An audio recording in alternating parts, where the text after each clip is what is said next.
আপোনালোকক মই জনাব খুজিছোঁ যে এই দলংখনেদি স্কুটাৰ মটৰচাইকেল গাড়ী এইবিলাক ফ্ৰী থাকিব, কিন্তু ট্ৰাক আহিলে টোল ফ্ৰী দিব লাগিব। অকল ট্ৰাকৰ কাৰণে আমি এইকাৰণে টোল ফ্ৰী ৰাখিম যাতে মহানগৰীত বহুত ট্ৰাক সোমাই পেলাই মহানগৰীৰ পৰিৱেশটো বেয়া নকৰে। সেইকাৰণে ট্ৰাকটো টোল দি ট্ৰাক সোমাব, কিন্তু গাড়ী মটৰচাইকেল এইবিলাকত কোনো চিটি বাছতো টোল নালাগে। কিন্তু যদি নাইট ছুপাৰ আহে তে লাগিব, মানে যিখিনি সৰ্বসাধাৰণ মানুহ অহা যোৱা কৰে তাতে টোল নালাগে। কিন্তু ট্ৰাক বা নাইট ছুপাৰ নহ'লে গুৱাহাটীখন ৰাতি বহুত ভিৰ হৈ যাব, মানুহে হাইৱে দি নগৈ চবেই এইফালে সোমাই দিব, কাৰণ আমি হাইৱেটো চলাই ৰাখিব লাগিব। গতিকে সকলোৱে ভাবিব যে এইফালে ওলাই যাওঁ, সেইকাৰণে পাণবজাৰ ফাঁচী বজাৰ নতুন এটা যান জঁট হ'ব। সেইকাৰণে ট্ৰাক বা নাইট ছুপাৰ এইবিলাকৰ ক্ষেত্ৰত আমাৰ টোল থাকিব, কিন্তু বা আমাৰ নৰ্মেল বাছে হওক বা আমাৰ 4 চকীয়া বাহন 2 চকীয়া বাহন এইবিলাক বিনামূলীয়া। এতিয়ালৈকে ঠিক কৰা নাই, কিন্তু আমাৰ উদ্দেশ্যটো হ'ল তেওঁলোক যাতে নাহে, আমি বস্তুটো অহাটো বন্ধ কৰিব খুজিছোঁ। এনেই নহ'লে কি হ'ব, গোটেই গুৱাহাটীৰ মাজত যিমান হাইৱেৰ পৰা, কাৰণ গৌৰীপুৰৰ পৰা ইয়ালৈকে 6 মিনিট লাগিব, সেইটোৰ সুবিধা লৈ পেলাই গোটেই ট্ৰাক মুভমেণ্টটো ইয়ালৈকে আহি যাব, গোটেই গুৱাহাটীখন ট্ৰাকৰ এটা ভিৰ হৈ যাব।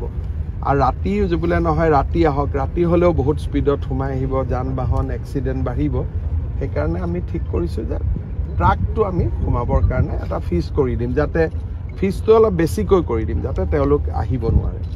কালেকশ্যনটো উদ্দেশ্য নহয়, উদ্দেশ্যটো হ'ল যে ফিজটো যাতে আপোনালোকক মই জনাব খুজিছোঁ যে এই দলংখনেদি স্কুটাৰ মটৰচাইকেল গাড়ী এইবিলাক ফ্ৰী থাকিব, কিন্তু ট্ৰাক আহিলে টোল ফ্ৰী দিব লাগিব।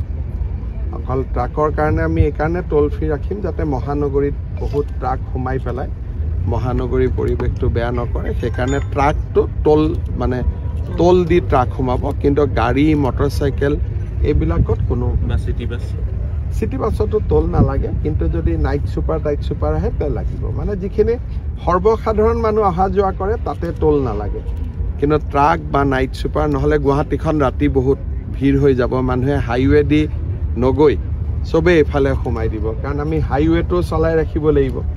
গতিকে সকলোৱে ভাবিব যে এইফালে ওলাই যাওঁ, সেইকাৰণে পাণবজাৰ ফাঁচী বজাৰ নতুন এটা যান জঁট হ'ব। সেইকাৰণে ট্ৰাক বা নাইট ছুপাৰ এইবিলাকৰ ক্ষেত্ৰত আমাৰ টোল থাকিব, কিন্তু বা আমাৰ নৰ্মেল বাছে হওক বা আমাৰ 4 চকীয়া বাহন 2 চকীয়া বাহন এইবিলাক বিনামূলীয়া। এতিয়ালৈকে ঠিক কৰা নাই, কিন্তু আমাৰ উদ্দেশ্যটো হ'ল তেওঁলোক যাতে নাহে, আমি বস্তুটো অহাটো বন্ধ কৰিব খুজিছোঁ। এনেই নহ'লে কি হ'ব, গোটেই গুৱাহাটীৰ মাজত যিমান হাইৱেৰ পৰা, কাৰণ গৌৰীপুৰৰ পৰা ইয়ালৈকে 6 মিনিট লাগিব, সেইটোৰ সুবিধা লৈ পেলাই গোটেই ট্ৰাক মুভমেণ্টটো ইয়ালৈকে আহি যাব, গোটেই গুৱাহাটীখন ট্ৰাকৰ এটা ভিৰ হৈ যাব। আৰু ৰাতি বোলে নহয় ৰাতি আহক, ৰাতি হ'লেও বহুত স্পীডত সোমাই আহিব, যান বাহন এক্সিডেণ্ট বাঢ়িব। সেইকাৰণে আমি ঠিক কৰিছোঁ যে ট্ৰাকটো আমি সোমাবৰ কাৰণে এটা ফিজ কৰি দিম, যাতে ফিজটো অলপ বেছিকৈ কৰি দিম যাতে তেওঁলোক আহিব নোৱাৰে। কালেকশ্যনটো উদ্দেশ্য নহয়, উদ্দেশ্যটো হ'ল যে ফিজটো যাতে নহয়।